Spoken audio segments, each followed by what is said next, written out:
Everyday Superpower, the place where you learn about body language, human dynamics, relationships, game, everything in between, alright? Two links in the video description. One of them links to the catalogue of body language, where you're going to learn how to read people purely through observing their unconscious behaviours. Second to that, Patreon, where you're going to join me in watching real dates in real time, attraction and repulsion cues. You'll be able to see them, I'll point them out, I'll tell you how to observe them in real life. You'll never forget that information. Now, topic of today, attraction, right? Being healthy represents good replication score, right? I'll get into the jargon in a second. It's an unconscious bias. Illness isn't sexy, so being healthy represents a good replication score, okay? So if you look at let's say arguably our biological purpose of life. First and foremost, it's to survive, it's to stay alive. Second, it's to replicate, to continue on our genes for when we've passed, to continue on existence as we know it, such as any animal. Okay?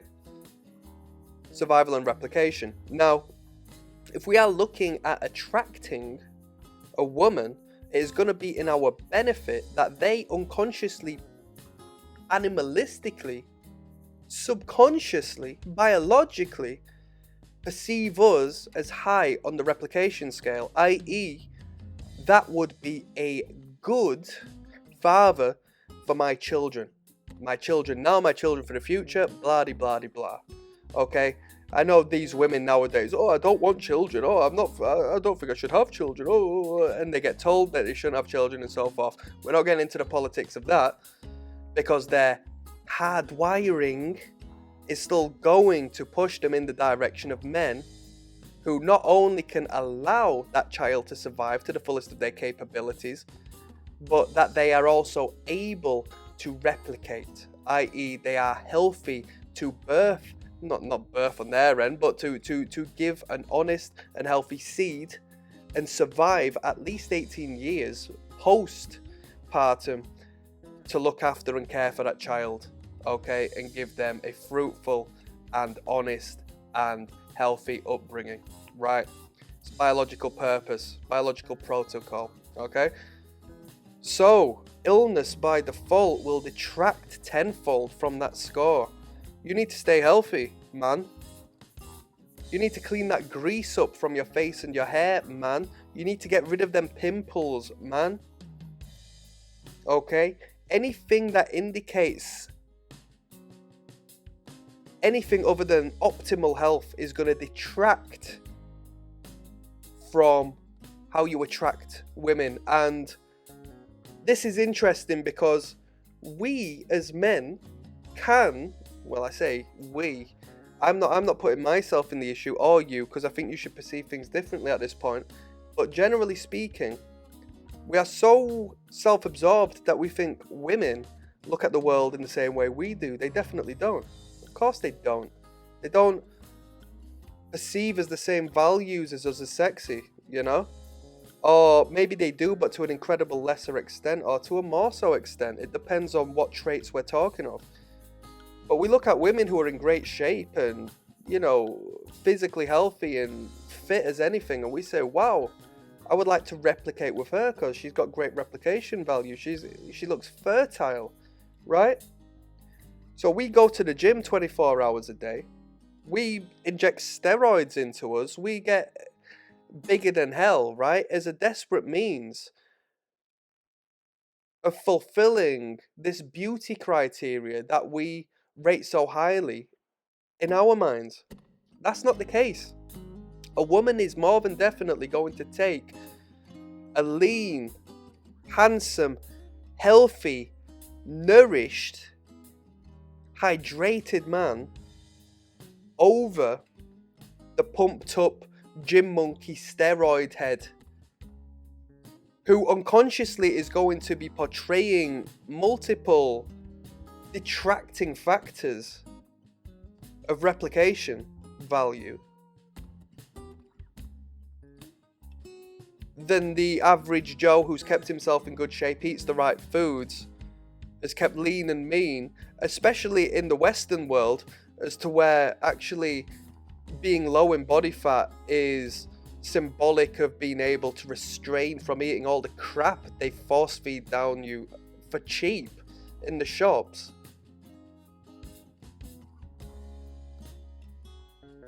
The next man, the meathead, is going to look like not only is he overcompensating and trying to prove something, but it'll be unnatural, uncanny valley. When it comes to the abuse of hormones and testosterone, it's going to be unnatural. That woman has had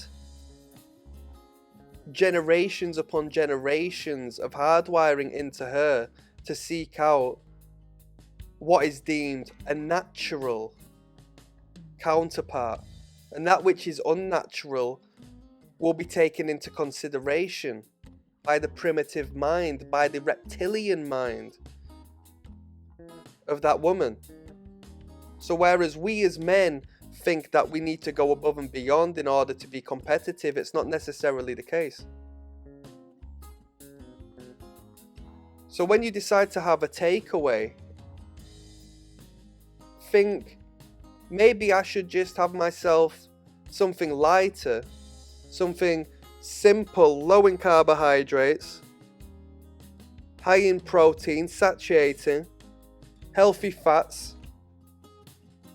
clean water, and we do that 5 times, 10 times, 15 times. You might not be as strong in the gym, but women will look at you a little differently. You will flick an unconscious bias in their head that perceives you as a better potential suitor purely as you are healthier. And you might not see it, but your hair will be healthier. Okay? And not only that, let's talk about hair. If you have trimmed hair, if you go and get a haircut every 2 weeks, every 1 week, fuck it, even better, you will be perceived as having a higher replication factor than the man who just allows himself to get scruffy, even though maybe potentially, right? He might be in better health physically. There will be some knock-off effect by the fact you aren't grooming yourself, because there is a parallel to mental discomfort, depression, and lack of self-care has a parallel to that. Me personally, I'm a creative, I'm an artist. I can get scruffy from time to time, but the moment I clean myself up and go to the barbers and get a great trim, women start to say, wow, every time you come from that barber shop, you look heaps better, you should blah blah blah blah, and you see yourself mirrored and reflected into the world around you. You should take that with the utmost of honesty. They're telling you that because they believe that, and they're telling you that because they want you to remain that way, because you make them look good by associating with them looking as you are. It's a positive tribalistic element to keeping yourself trim and proper. When you're ill, it'll detract from your score. I've been suffering. If you've been listening to the past couple of videos, I've had a bad cough. I think I've had COVID for a minute. If not, I've had a real bad cough. It's stayed with me to this day. 4 weeks, if not 5 weeks coming up. I've had this cough. You think a woman's going to find that attractive? Probably not. Do you think she's going to find it repulsive to some extent? Probably yes. Because why am I going to start showing signs of illness when I could be showing signs of being a healthy fatherly figure for not only her in a Freudian manner, but for the caring and the positive upbringing of our children together? There's going to be an unconscious bias against me for being unhealthy. I know I experience it. I used to date a girl who would be perpetually ill. And I'd say to her, you're always ill. What's going on? It'd wind me up. There was something inside of me that was triggered by this. And there we go. There's my cough. You know? What happens when I cough? I'm trying to expel the illness that resides inside of me. I'm not pure. There's a negative balance inside of my bodily chemistry, and that's not going to be optimal when it comes to attracting a healthy mate.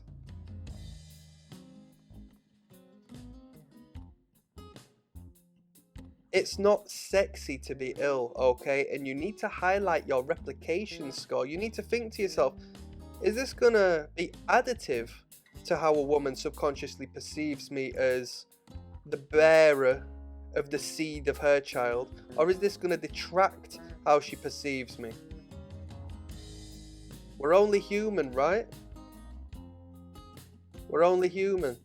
And on that note, I'm signing out. If that was some game, click like and subscribe. Peace.